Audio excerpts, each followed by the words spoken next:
उरलीतच नाही तर खरं सांगतो तुम्हाला, आज इथं कीर्तनाला मला वाटलं नव्हतं महाराज की एवढ्या संख्येने आपण उपस्थित राहणार.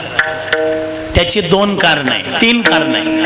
पहिलं कारण ऊनच एवढे. पण हे माधवराव असतील, शंकरराव गजाननराव असतील, यांनी बघा मंडपावर पुन्हा ते हे टाकलंय ऊन जास्त लागू नये म्हणून. म्हणजे किती काळजी घेतली ऐकणाऱ्या श्रोत्यांची सुद्धा, सांगणाऱ्याची घेतली. आपल्याला कूलर ठेवलेत पुन्हा हवेसाठी. पहिलं कारण ऊन, दुसरं कारण लग्न. आज एवढे लग्न आहे, 15 ते 20 पत्रिका आहेत आम्हाला, पण कुठं जाणं होतं. हे कार्यक्रम आधी घेतलेले असतात.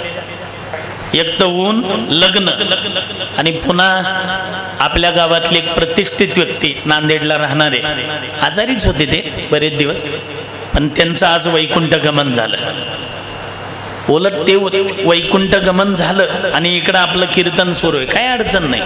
आमच्या पंढरपूरला तर दिंडी काढतात त्यांच्या समोर. म्हणजे तीन कारण असून सुद्धा एवढ्या संख्येने आज समाज उपस्थित आहे. बघा तुम्ही, लई झालं 10-20% कमी आहे फक्त मंडप भरायला, 30% कमी असेल, पण एवढ्या संख्येने उपस्थित आहे. याचं एकमेव कारण आहे वैकुंठवासी बापूरावांनी समाजाला दिलेलं हे प्रेम आहे.